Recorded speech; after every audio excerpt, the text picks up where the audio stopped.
Buenos días, amados hermanos. Que la paz y la bendición del Señor sean con cada uno de vosotros. Siempre es un privilegio poder compartir de la palabra del Señor, y también pues doy gracias a vuestros pastores por la invitación en esta mañana para compartiros esta palabra que traigo de parte del Señor, junto a mi esposa, que hoy también me acompaña, y a nuestra hermana Magdalena, que viene con nosotros. Recibí también nuestros saludos fraternales. El mensaje que quiero compartir con vosotros en esta mañana se titula Siervos de Dios, y sé que hoy tenemos un culto especial porque vamos a presentar a los nuevos diáconos que han sido reconocidos en vuestra anterior asamblea, pero no quiero olvidarme de que el mensaje de la palabra del Señor siempre tiene que ser edificante para toda la congregación, y de una u otra manera, aunque entre nosotros haya hermanos o hermanas que reconozcamos al ministerio de una forma especial, cada uno de nosotros, los que hemos sido llamados a la salvación en Cristo Jesús, debemos tener claro que también somos siervos de nuestro Dios, cada uno en su lugar de responsabilidad. Debemos tomar conciencia de que no solo el liderazgo, sino cada uno de los miembros de la congregación ha de disponer su vida para servir al Señor. Y antes de entrar en materia en el texto que se nos acaba de leer en Primera de Timoteo, quiero que me acompañéis a otra lectura en el Evangelio de Mateo, en el capítulo 20 y versículos 25 al 28. Os pongo en contexto. La madre de Santiago y de Juan se acerca a Jesús y le pide que por favor ponga, cuando venga su reino, a cada uno de sus hijos, uno a la izquierda y otro a la derecha, en el trono de Dios.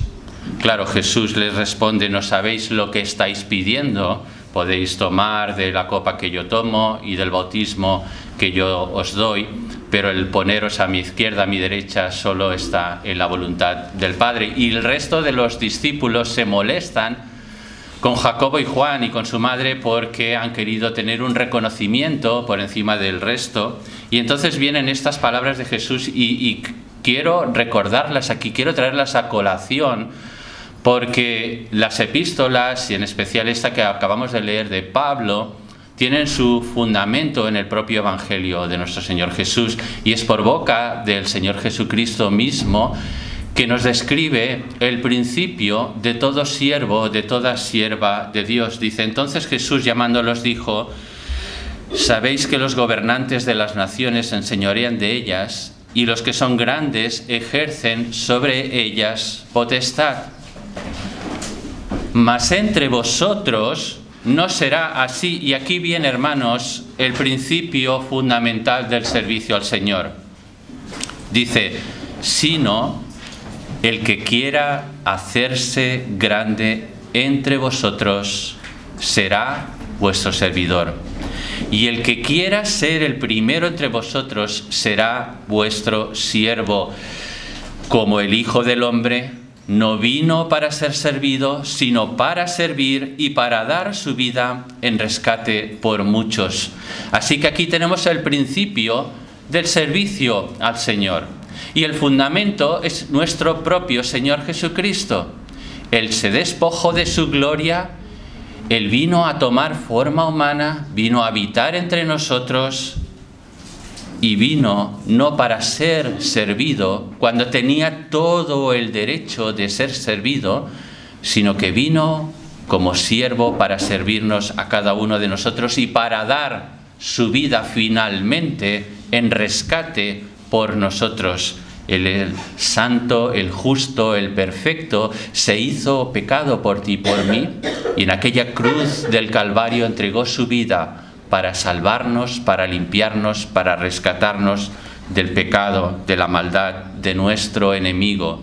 Y no solamente eso, sino que con su ejemplo, con su servicio, con su obediencia al Padre, Él mismo nos dio su justicia en aquella cruz. Por eso tú y yo, independientemente del lugar que ocupes en esta o en cualquier otra congregación, has de tener en tu vida siempre presente este principio.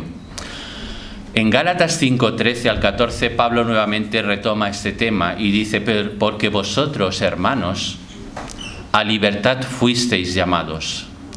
Solamente que no uséis la libertad como ocasión para la carne, y aquí nuevamente vuelve a traernos el principio del servicio, sino servíos por amor los unos a los otros, porque toda la ley en esta sola palabra se cumple: amarás a tu prójimo como a ti mismo.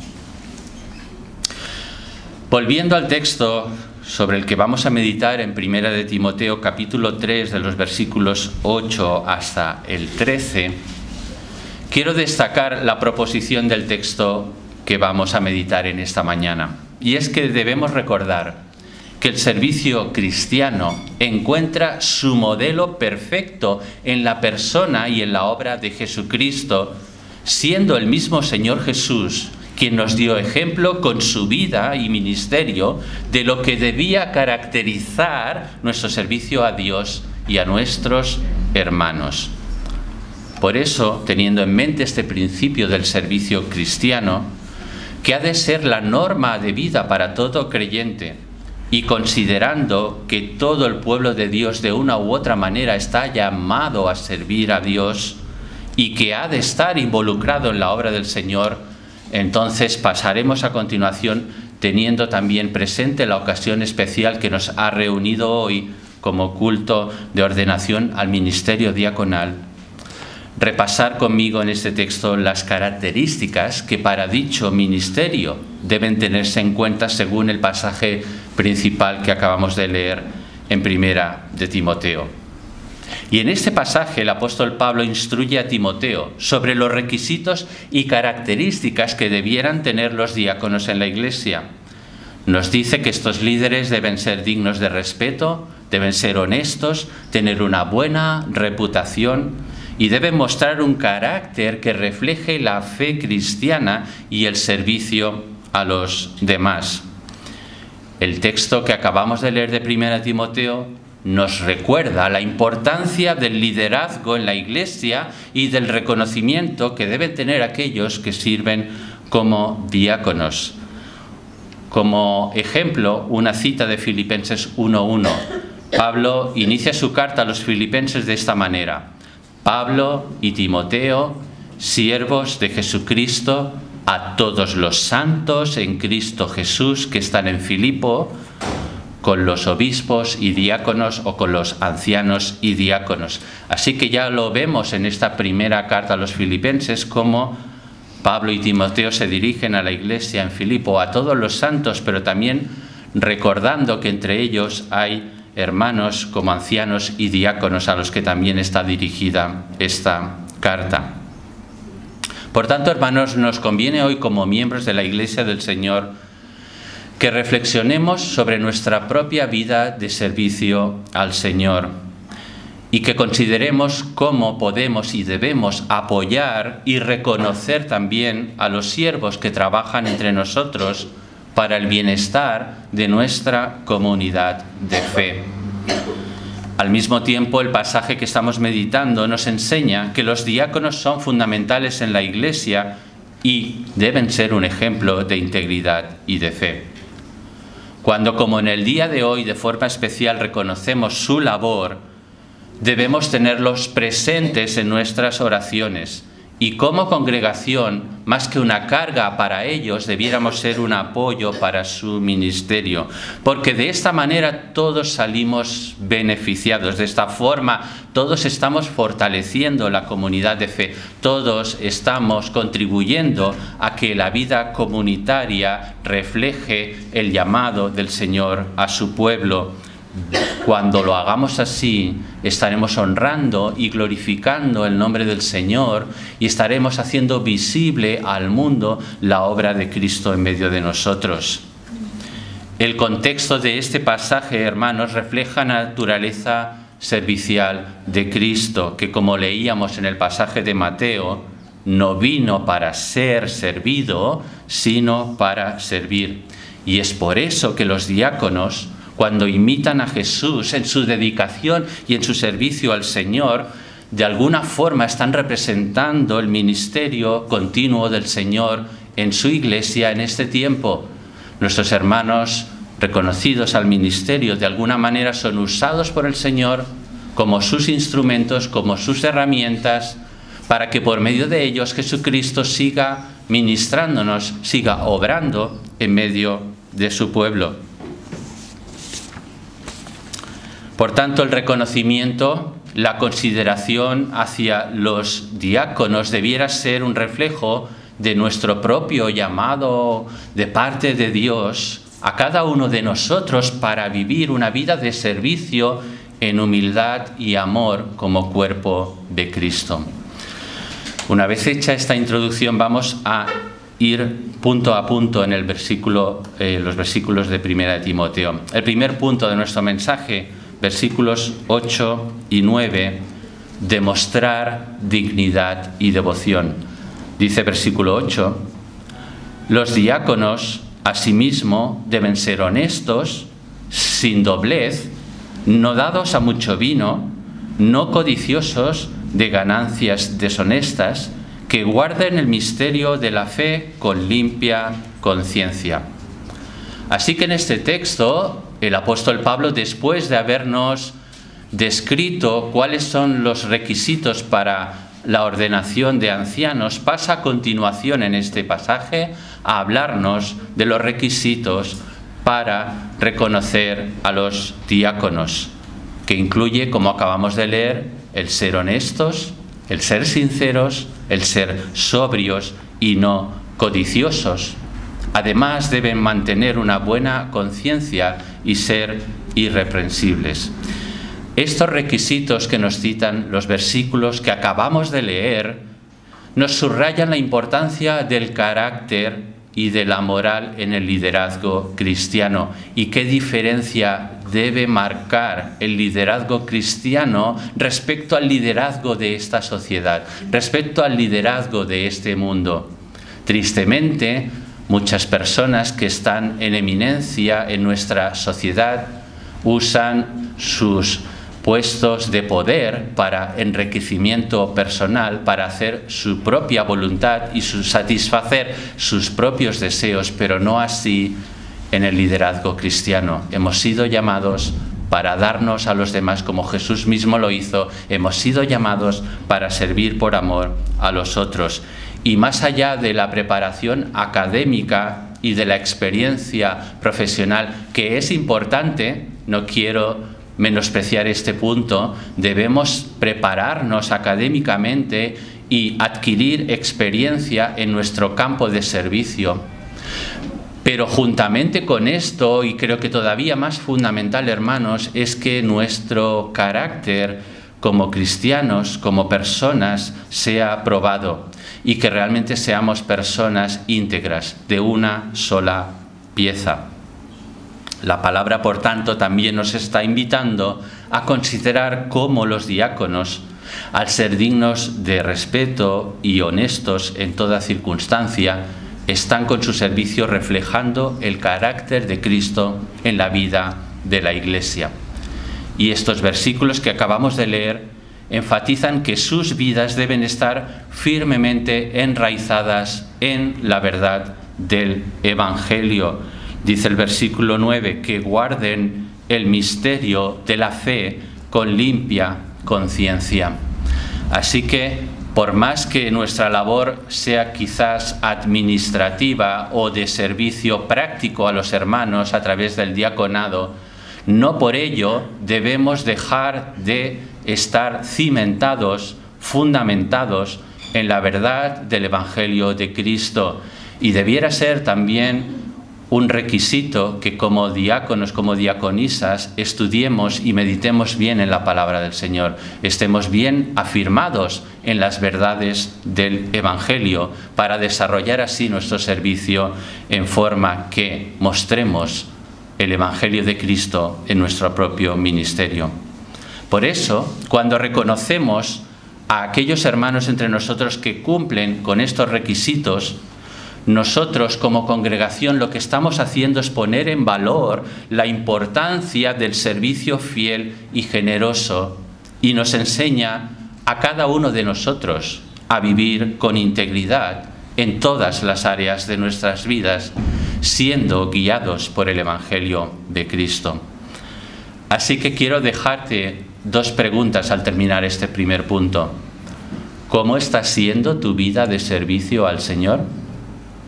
Reflexiona cómo está siendo tu vida de servicio al Señor. Y a continuación, ¿sabemos agradecer y reconocer a los que trabajan entre nosotros? ¿O nuestra tendencia natural es simplemente a quejarnos, a transmitir cargas pesadas, a estar con disputas que nada convienen? Haríamos bien, hermanos, en meditar en estas preguntas. En primer lugar, ¿cómo está siendo mi vida de servicio al Señor? ¿Cómo lo ha sido a lo largo del año 2024? Pero, ¿qué espera el Señor de mí para este nuevo año 2025? ¿En qué me está llamando el Señor a servirle en este tiempo? Y al mismo tiempo sabré agradecer y reconocer a mis hermanos y hermanas que sirven a mi lado. Hemos hablado en el primer punto, versículos 8 y 9, de que los diáconos deben demostrar dignidad y devoción al Señor. Y el segundo punto de nuestro mensaje es el versículo 10. Hay que evaluar con expectativa, o como diríamos hoy en día, en la rendición de cuentas. Dice el versículo 10, y estos también sean sometidos a prueba primero, y entonces ejerzan el diaconado si son irreprensibles. Al llegar al día de hoy en el cual se van a presentar a nuestros hermanos y hermanas en el ministerio diaconal, es evidente que el liderazgo de vuestra iglesia ya ha estado evaluando, supervisando y observando cómo ha sido el servicio a lo largo de este tiempo de estos hermanos y hermanas, y es evidente que habéis tenido una asamblea como miembros de esta congregación para reconocer a estos hermanos al ministerio diaconal. Por lo tanto, este punto en este versículo 10 es evidente que ya ha sido tratado y ya ha sido evaluado en cada uno de ellos. Pero de alguna manera debiéramos continuamente tener presente que no servimos en solitario, que no servimos de forma aislada los unos de los otros, y que aunque no estés en un ministerio reconocido oficialmente en tu iglesia, que bueno es y debiera ser que cada uno de nosotros tuviéramos a nuestro lado un hermano o una hermana que nos acompaña en nuestra vida cristiana, en nuestro servicio al Señor, con el cual podemos tener la sinceridad de rendirnos cuenta mutuamente. Algo que tristemente, vuelvo a repetir, no está presente ni de moda en nuestra sociedad. ¿Qué es eso del rendir cuentas? ¿Qué es eso del que yo tenga que dar cuentas de mi servicio, de mi responsabilidad? Pero es una forma, hermanos, de cuidarnos mutuamente como Iglesia del Señor, para evitar caer en el orgullo, en la soberbia, en la prepotencia. Porque cuando estamos en una posición de reconocimiento y de liderazgo en la Iglesia, estamos en situación de peligro. El enemigo quiere, de alguna manera, atacar al liderazgo de la Iglesia del Señor, porque sabe que más fácilmente podemos caer en el orgullo, en la vanagloria, en la prepotencia, en la soberbia. Qué bueno es que humildemente, con amor y gracia, podamos como Iglesia del Señor unos a otros rendirnos cuentas de nuestro servicio al Señor. Por eso Pablo señala en este versículo que estos líderes deben ser examinados y encontrados sin reproche. Y esto nos demuestra una vez más que debemos poner en valor y debemos darle mucha importancia a la preparación en nuestros ministerios, pero también a la fidelidad en el servicio al Señor y a su Iglesia. Este proceso no solo va a asegurar que las personas que están siendo reconocidas al ministerio son personas cualificadas o calificadas, sino que esto mismo debiera motivarnos a todos como congregación para que en nuestra vida personal y comunitaria busquemos una vida de integridad. Ese es un llamado para todos, hermanos, no solo para aquellos que van a ser reconocidos al ministerio. Es un llamado a una vida de integridad para cada hijo, para cada hija de Dios. Y al igual que se prueba el carácter de un diácono, te invito al terminar este segundo punto, que a la luz de esta palabra de Dios nos examinemos cada uno de nosotros para ver si nos estamos manteniendo a lo largo del tiempo fieles en nuestro caminar con Cristo. ¿Estamos siendo fieles en nuestro caminar con Cristo cada día? La palabra de hoy debiera llamarnos a exhortar a nuestra mente y a nuestro corazón para vernos si realmente estamos siendo fieles en nuestro caminar con el Señor. Hemos visto en el primer punto, versículos 8 y 9, que deben demostrar dignidad y devoción. En el versículo 10, que han de ser evaluados con una expectativa. En el tercer punto, versículo 11, se nos destaca la virtud. Versículo 11 dice: las mujeres, asimismo, sean honestas, no calumniadoras, sino sobrias y fieles en todo. En este versículo Pablo hace un inciso añadido para dar relevancia a la conducta y el carácter también de las mujeres que son llamadas al ministerio diaconal. Pablo menciona que deben ser de carácter digno, lo cual una vez más nos enfatiza la importancia de la conducta intachable, pero no solo de las mujeres llamadas al ministerio, sino de toda la congregación, porque todos de una u otra manera estamos siendo llamados a tener una conducta irreprochable, sobria y fieles en nuestro servicio los unos a los otros. Porque no solo las mujeres, sino también los hombres, somos tentados muchas veces, quizás sin darnos cuenta, a hablar de más, a compartir cosas que se nos han compartido en secreto con otras personas a las que no deberíamos compartir según qué, y somos muy propensos a dar oído a medias verdades, a suposiciones que luego traen malos entendidos entre nosotros como congregación. Por eso, no solo los hermanos o hermanas que son llamados al ministerio, sino cada uno de nosotros como cristianos, cuando se nos comparten ciertos temas en forma privada, debiéramos mantener esa privacidad de nuestras conversaciones y no ser los primeros en correr a ir a contar según qué cosas con otras personas. Por eso digo que esta virtud que aquí se señala específicamente para las mujeres, es obvio que también lo es para el resto de la congregación, para los hombres también. Pero de alguna forma el servicio fiel de las mujeres en la Iglesia no solo apoya el ministerio del resto de los diáconos, sino que el servicio de nuestras mujeres refleja la unidad del cuerpo de Cristo.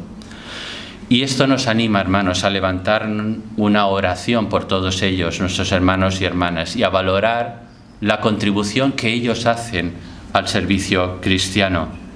El propio apóstol Pablo en Gálatas 3:28 dice que en Cristo ya no hay judío ni griego, esclavo ni libre, varón ni mujer, sino que todos somos uno en Cristo Jesús.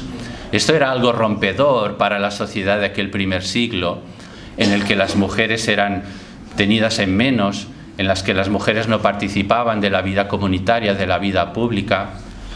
Pero hoy que en nuestra sociedad parece que hemos dado un vuelco y parece que ahora solo son las mujeres las que tienen que destacar y las que están en posición de liderazgo y de privilegio, haremos bien como Iglesia del Señor en mantener el punto de equilibrio y reconocer que en Cristo Jesús, más allá de ser hombres o mujeres, somos hijos e hijas de Dios y somos solo un cuerpo en Cristo Jesús. Así que te dejo esta pregunta para terminar este tercer punto. ¿Cuándo fue la última vez que oraste por los líderes de tu congregación? ¿Cuándo fue la última vez que te interesaste por cómo estaba su vida personal? En el siguientes 2 versículos será nuestro cuarto punto. Hemos hablado de demostrar dignidad y devoción en los primeros versículos, en evaluar con expectativa, en destacar la virtud. Y en este cuarto y último punto vamos a hablar de gobernar con gracia y fidelidad. Versículos 12 y 13. Los diáconos sean maridos de una sola mujer y que gobiernen bien sus hijos y sus casas, porque los que ejerzan bien el diaconado ganan para sí un grado honroso y mucha confianza en la fe que es en Cristo Jesús. Es una realidad que cuando los diáconos o diaconisas gobiernan bien en sus hogares, están reflejando en su vida personal y en su ministerio el modelo de servicio del mismo Señor Jesús, quien fue nuestro ejemplo supremo de gracia y de fidelidad. De igual forma, el ministerio de los diáconos debe mostrarse tanto en sus casas como en la iglesia, en la forma de gobernar cada uno de ellos en su área de responsabilidad. Lo deben mostrar con gracia y con fidelidad. Si lo hacemos así, traeremos al mismo tiempo honra y gloria al nombre de nuestro Señor Jesucristo en todas las esferas de la vida. Qué importante es, hermanos, que no solamente cuando estamos en la iglesia o sirviendo en la congregación, sino cuando estamos conviviendo en casa con nuestra familia, seamos igualmente siervos fieles que gobernamos con gracia y fidelidad al Señor, con amor y humildad, como el Señor Jesús mismo nos enseñó cuando estuvo aquí entre nosotros.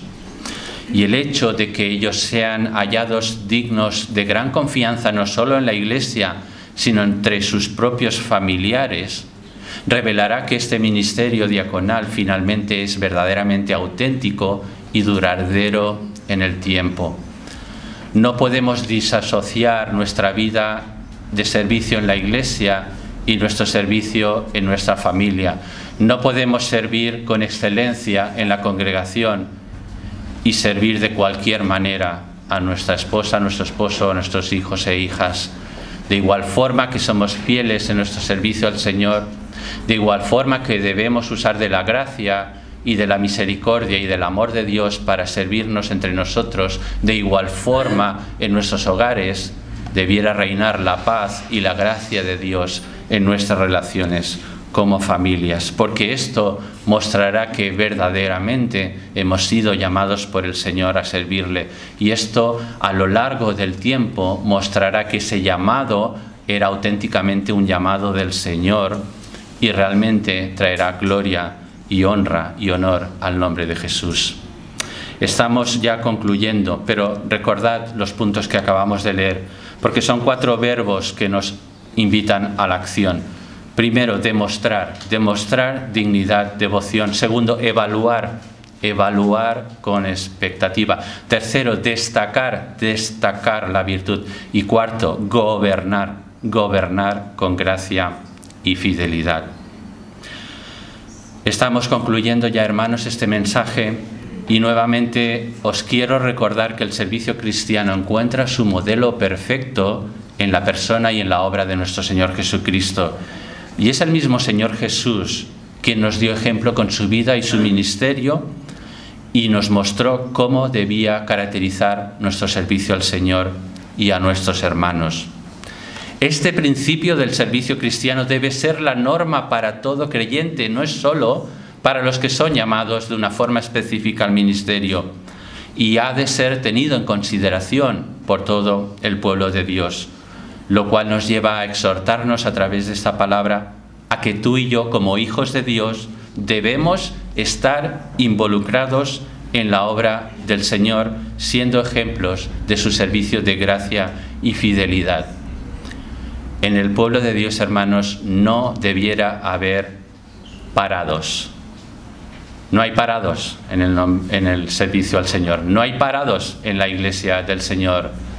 Si estamos parados, sin ninguna expectativa, sin ninguna visión, sin sin ninguna forma de obrar y de servir al Señor, de ser ejemplo, de ser testimonio, algo está pasando en nuestra vida y en nuestra relación con el Señor. Por eso, motivo que sea, en esta mañana te estás encontrando que no estás encontrando tu lugar, que piensas que por tus circunstancias personales, por tu edad, por tu situación personal, por tu situación emocional o física, pienses que ya no sirves para nada.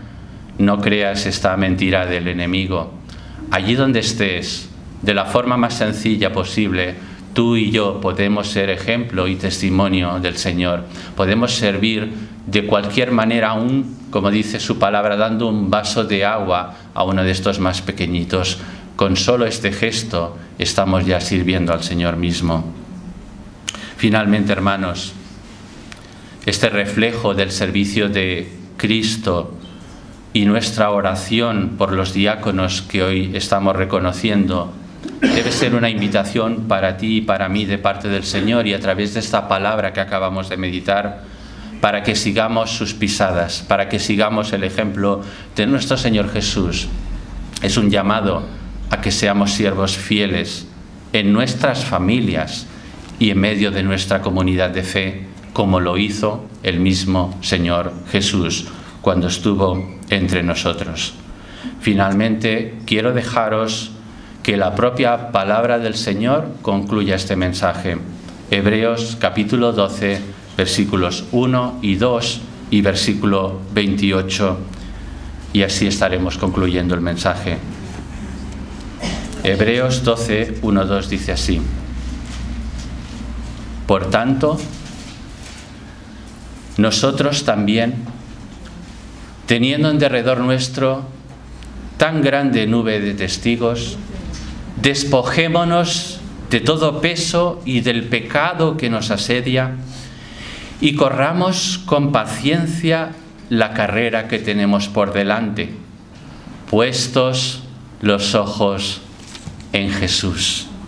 Puestos los ojos en Jesús, el autor y el consumador de la fe, el cual, por el gozo puesto delante de él, sufrió la cruz, menospreciando el oprobio, y se sentó a la diestra del trono de Dios. Y el versículo 28 nos impele a nosotros. Así que, recibiendo nosotros un reino inconmovible, tengamos gratitud y mediante ella sirvamos a Dios, agradándole con temor y reverencia. Hemos recibido un reino inconmovible, y es inconmovible no por nuestros méritos, es inconmovible no por nuestras fuerzas, es inconmovible porque la victoria la obtuvo nuestro Señor Jesús en la cruz del Calvario, el cual murió y se entregó a sí mismo por nosotros, el cual resucitó y ascendió a los cielos, el cual está sentado a la diestra del Padre, al cual se le dio un nombre que es sobre todo nombre, para que algún día en el nombre de Jesús toda rodilla se doble delante de él y toda lengua confiese que Jesucristo es el Señor, para gloria de Dios Padre. Y ese reino es el que tú y yo hemos heredado, y es inconmovible porque Él sigue obrando en su iglesia a través de su palabra fiel y su Espíritu Santo. Y el llamado que la palabra que nos hace hoy es que seamos agradecidos al Señor por su obra de amor y misericordia, por haber tenido el placer de invitarnos a sumarnos a su reino inconmovible, y que en nuestra vida diaria le sirvamos a Él y le agrademos con temor y reverencia. Este es mi deseo también, hermanos, para vosotros, como Iglesia del Señor aquí en el Arenal, para este nuevo año 2025. Hemos recibido un reino inconmovible, un reino que tú y yo no merecíamos. Somos unos privilegiados, hermanos. Hemos recibido una dignidad que no merecíamos. Por tanto, honremos al Señor en nuestra vida familiar y como Iglesia del Señor. Amén. Amén.